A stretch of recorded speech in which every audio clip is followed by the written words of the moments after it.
Good morning and good evening or good night, depending on where you are around the world. My name is Federico and I'm one of the hosts of InspireTalk, based in Melbourne, but also based throughout Australia and again around the world.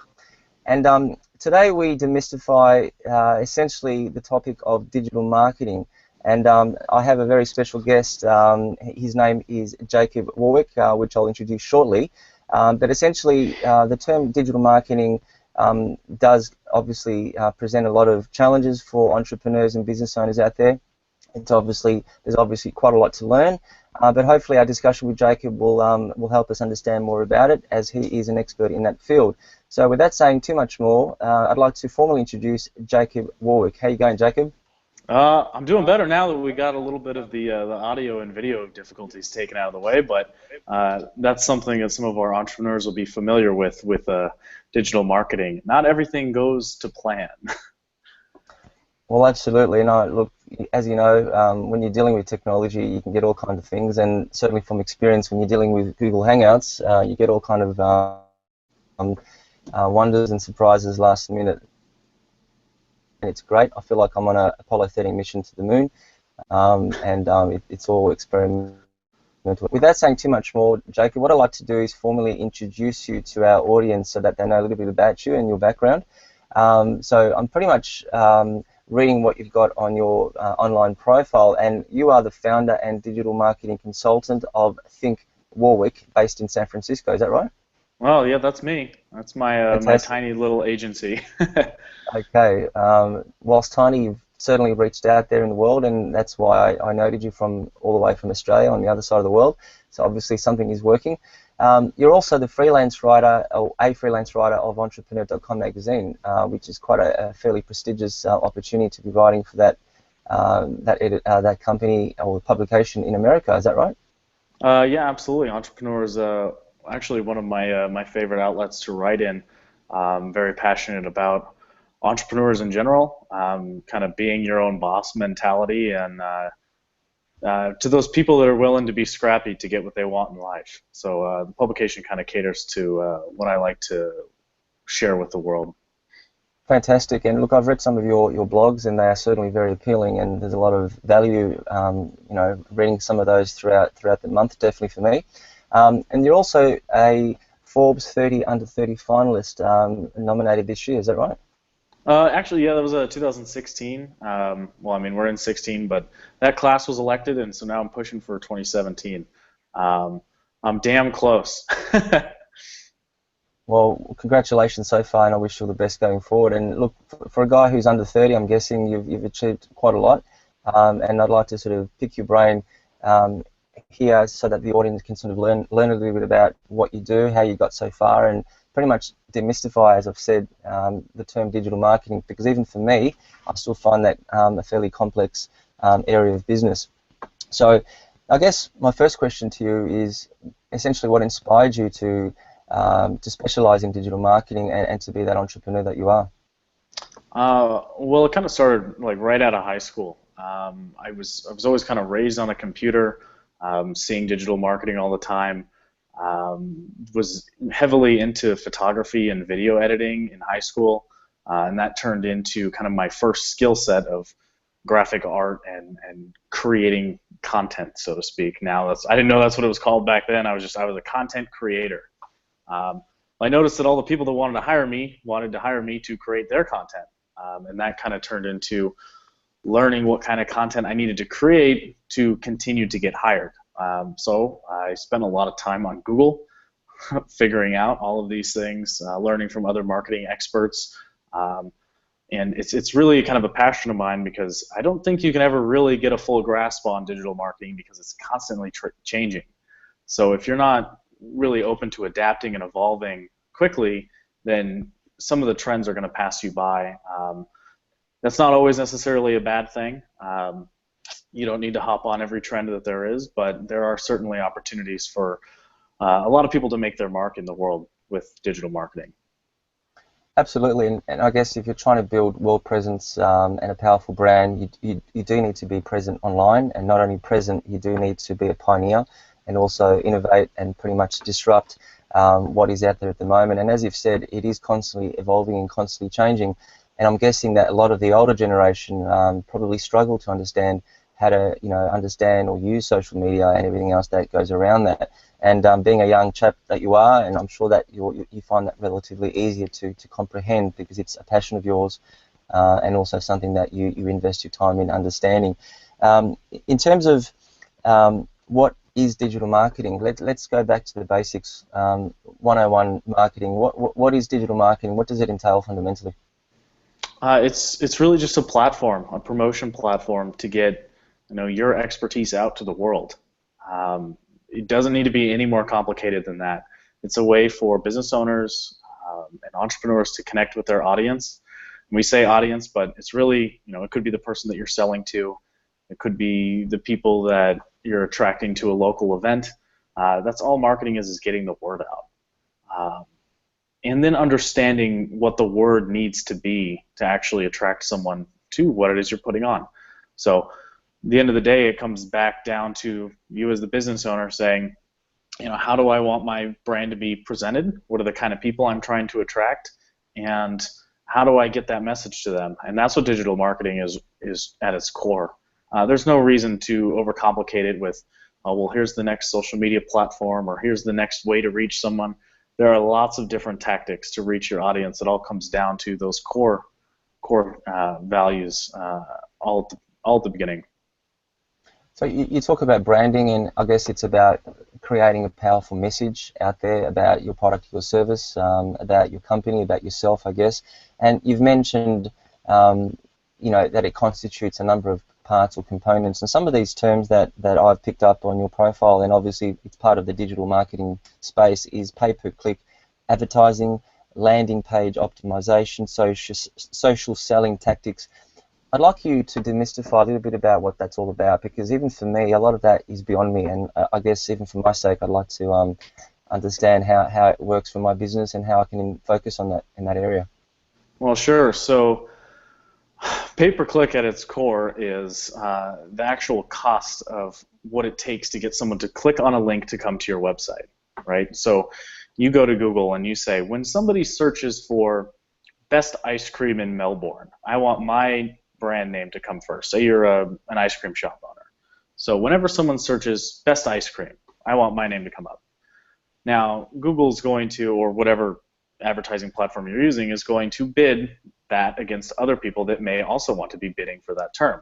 The more people that bid for that term, the higher the value is. So say there's 5 different ice cream shops, and you might start at 50 cents per click.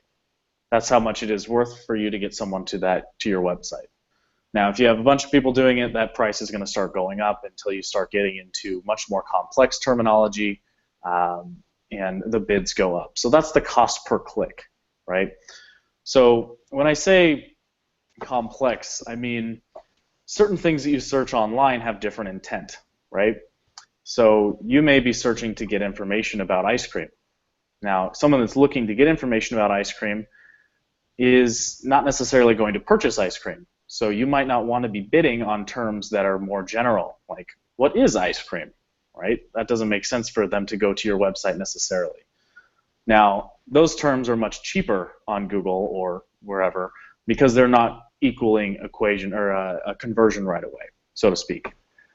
But a buyer intent keyword, like where to find the best ice cream, that's somebody that's looking to go purchase ice cream, so to speak, right? That key term is going to be more valuable because it means that somebody's already kind of targeted towards becoming a purchaser. So that's where pay-per-click kind of is at its core. It kind of is based on the intent of the searcher, and that's where the values come in, right? So I guess, okay, continue on, sorry. I know it sounds complicated, and marketers use a lot of different words that are kind of confusing to it, but at the end of the day, it's like when you go to Google, what do? Do you want to find information about something, or do you want to buy something? And think about how those searches look differently to you, or those questions that you ask. So as a business owner, you can bid on the questions that people ask or the key terms that people are looking for, and then deliver content that matches what they're looking for. So that really fits in all sides of the customer journey funnel, like where people are interested in ice cream and then they become aware of your ice cream shop and then eventually they want to make a purchase and they know of it from an earlier ad. That's when it starts getting all complicated. But at the end of the day, you just need to think about what your customers are looking for and then place a bid on that makes sense where you're going to see a return. Okay, so the next, so a question I have around that is about paying for that type of result or outcome. So, of course, by paying more, you achieve better outcomes. I guess, do you always have to pay to be present and established online, or can you also achieve it organically or in any other way? You definitely can achieve it organically, and this is kind of where there's some argument in the industry. Obviously, Google wants you to spend money to get to the top, right? They get paid when you do that. So it is a very relevant strategy. Now, it's not always relevant for every type of business model.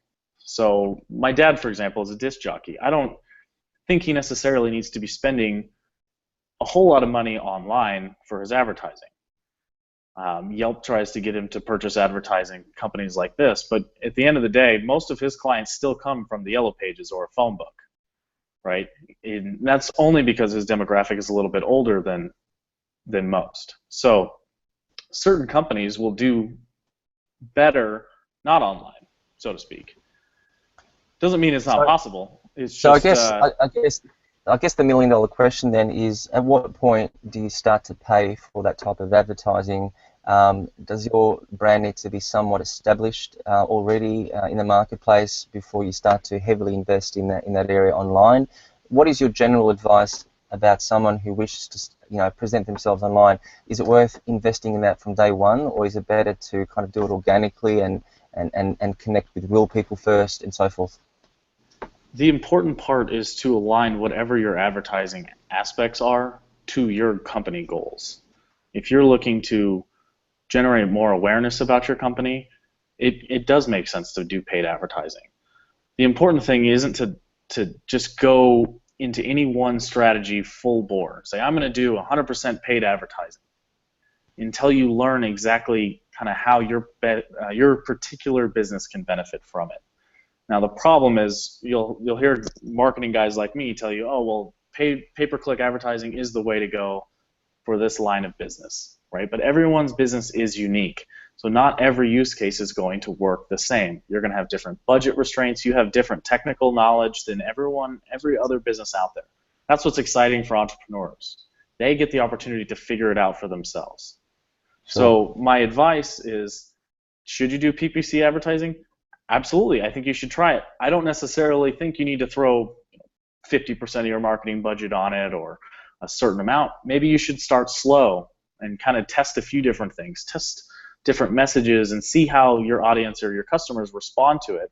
And then as you start seeing success, you can start scaling the ones that are working and then kind of dropping off of what's not working. So later down the line, that changes. It changes with the industry, and you can revisit stuff that wasn't previously working. But you don't necessarily need to just hop on board with everything. Just test things and scale appropriately so that you make sure that you're getting money back for what you're investing in. That makes complete sense. So I guess you facilitate that process for the amateur business owner, perhaps, or the person who really doesn't understand the online space, is that you take them through a step-by-step process. Would that be right?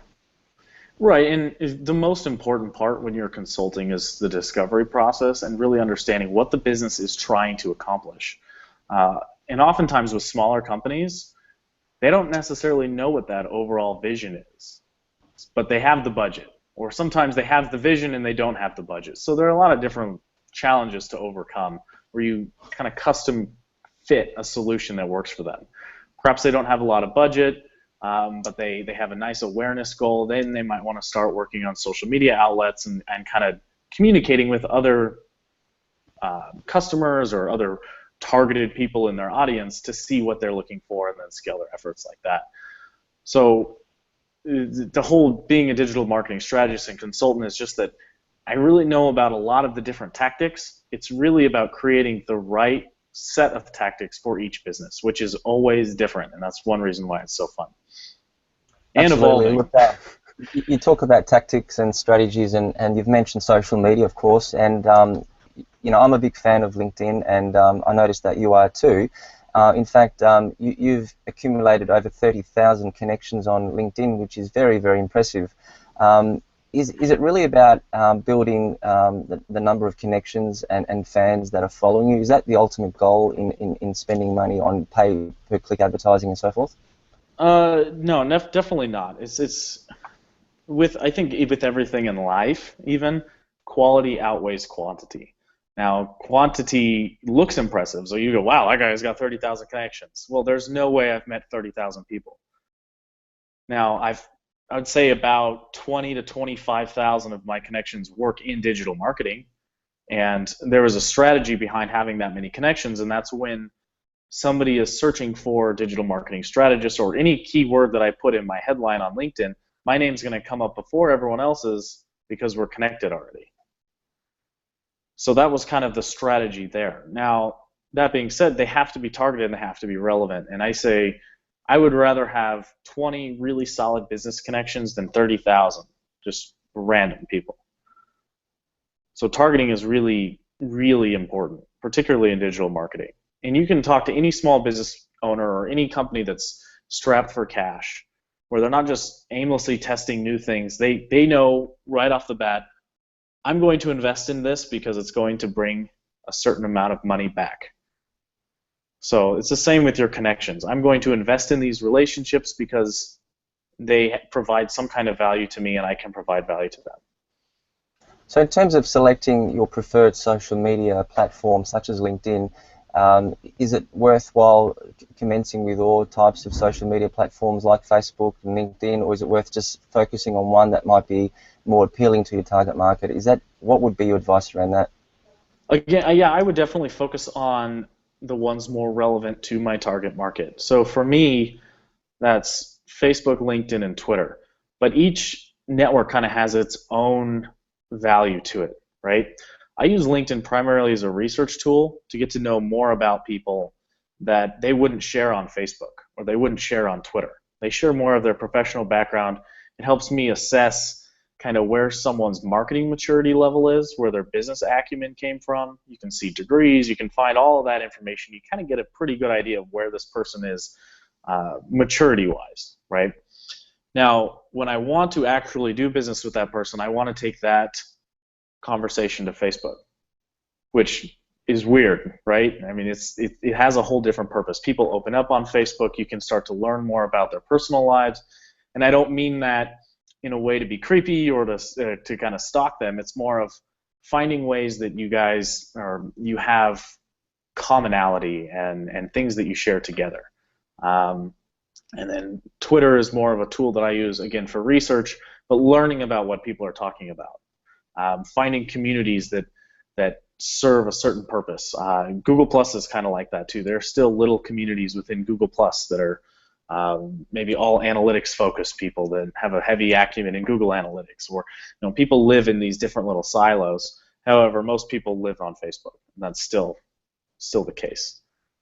So in terms of your social media efforts, how important is editorial, blogging, posts, etc.? What's your experience on that, based on the fact that you are specializing in freelance writing, I guess? What's your intake on how important it is for any individual to be somewhat committed to editorial and communicating the word out there? Well, editorial is very important. I wouldn't say that everyone needs to have editorial for other businesses, or they don't need to publish an entrepreneur, they don't need to do these kind of things, right? That's my strategy as a consultant, because people that hire marketing consultants are on those publications, right? But if we take it down to like the basic entrepreneur level, say, and I don't mean basic as in, I'm just saying something a little bit more easier to comprehend, like the ice cream shop owner. The ice cream shop owner wants to write and edit copy related to ice cream, right? Or related to what his customers want. And there's some pretty passionate ice cream aholics, so to speak, right? And the editorial part of that is really important because you're understanding what those, your customers are interested in, and you're creating content around that. So it is important, and it is, do I think that you need to blog every day as an ice cream shop owner? No. I mean, you're going to know what moves the needle and what isn't. But you're going to also know you'll have intimate knowledge with your customers, and you'll know what they consistently ask for, and you'll create content like, oh, all of our customers were interested in this one particular kind of chocolate ice cream, and now we've gotten that for them and created a piece of content around that. That could be a blog post, right? And just something to share with them. And it doesn't have to always be digital. You can send it, in your flyers and stuff in store, and then also relate that back to Facebook. It doesn't need to be absolutely insane to be successful. Absolutely. Look, that's great advice. So you've answered that second question I had of how frequent do you need to engage in editorial and post, and you've said not every day necessarily, but if you've got engaging content and it's a passion of yours, perhaps so. My next area of focus, I guess, between us is to really understand how to develop a competitive edge in your market, given that I'm sure that there are a lot of people in your space trying to do the same thing. What are a couple of tips you can offer anyone in any field of expertise how to gain a competitive edge using digital marketing, I guess? Sort of think around it that way. So the cool thing about digital marketing and kind of, I guess, our era now is that a lot of information is online. A lot of good information, a lot of bad information, just a lot of information, right? It's a lot of noise. If you want to get a competitive edge, then you need to really, really dive into all of your competitors, all other people you aspire to be, companies you may aspire to be, and when I say hop into it, I mean obsess about it, right? When we start a strategist campaign, or we're consulting to do a strategist for, let's say, a gym, we know every single gym in that area. We do research on every keyword they're targeting. We know what their audience look like. We know what reviews are negative and positive, where the pros and cons are, and that's how you learn how to manipulate your business to focus on your, we call it SWOTs, strengths, weaknesses, opportunities, and threats. You want to emphasize your strengths while minimizing your weaknesses, improve your opportunities, and minimize your threats.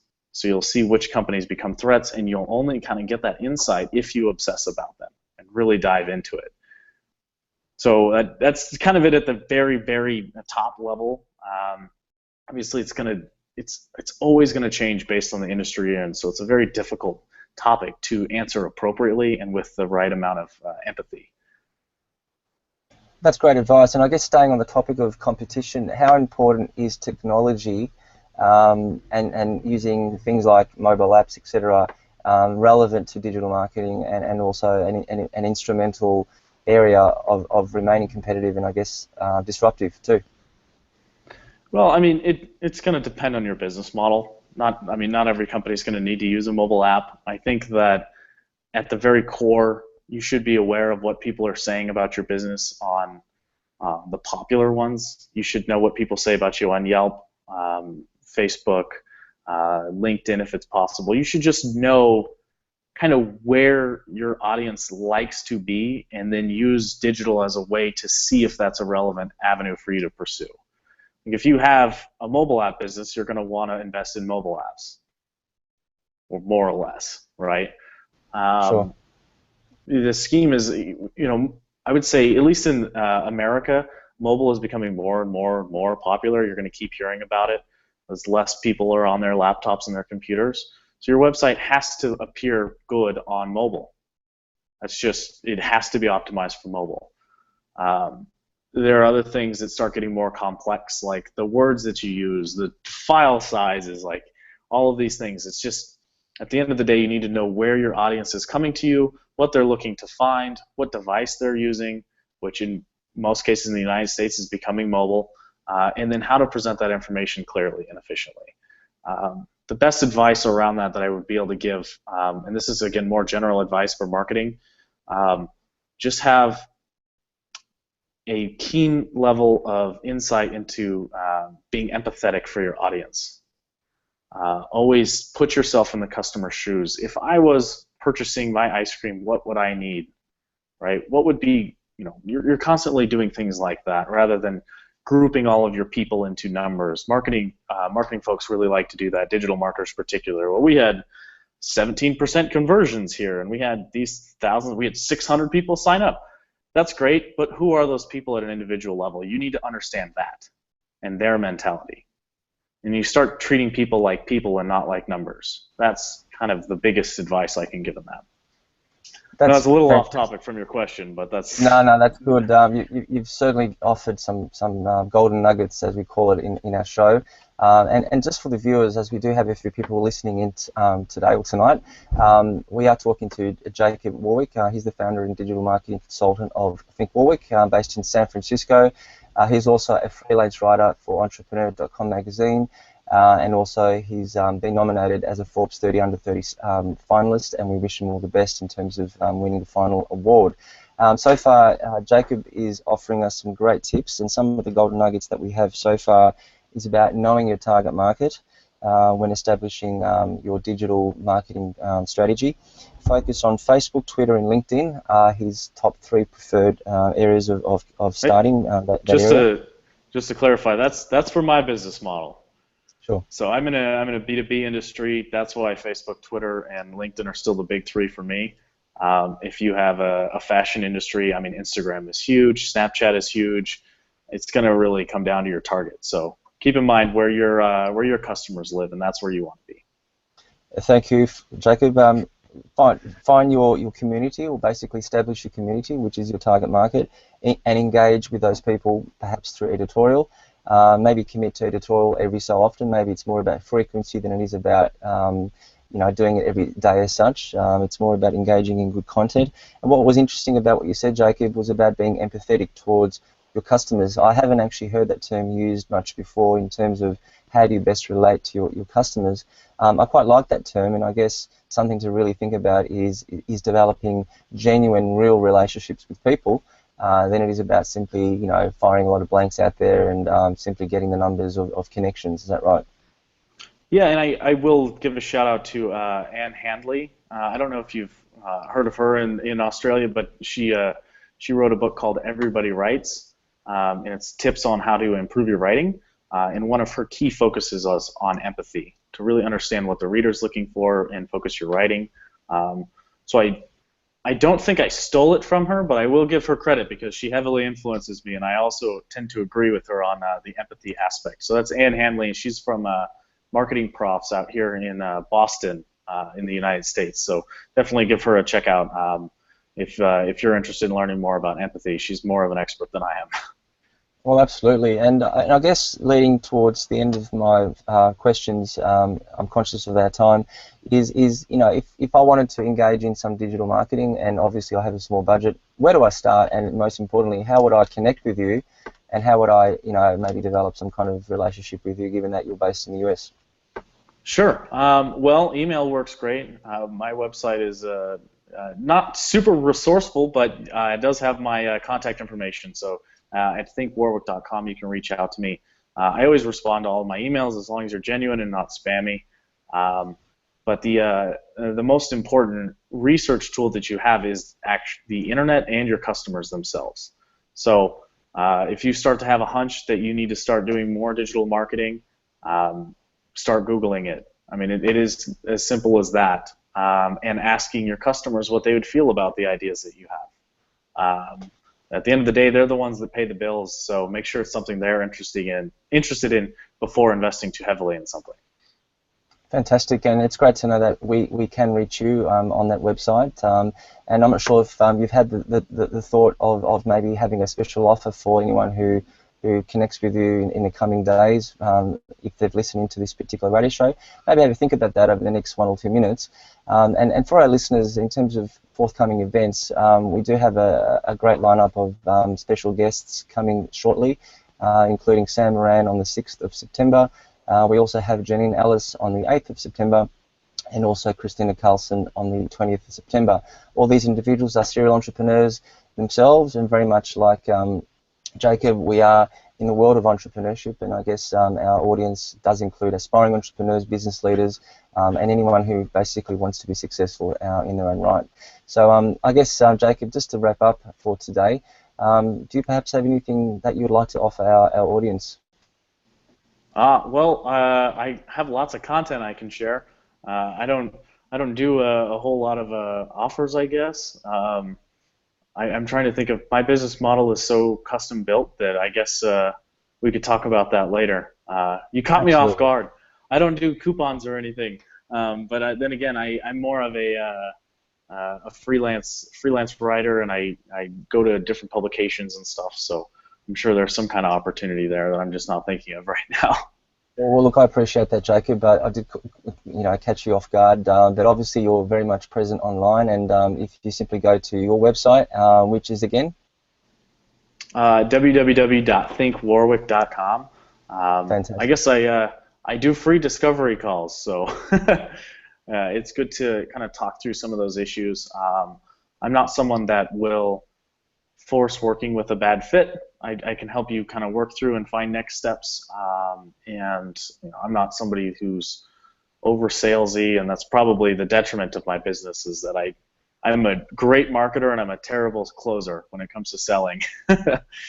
And look, I've got to compliment you as well. Just looking at your LinkedIn profile, looking at your editorials on entrepreneur.com, for example, you do write some engaging content, very informative. So for anyone out there that really wants to grasp and learn the fundamentals of digital marketing, go to your LinkedIn profile and also entrepreneur.com.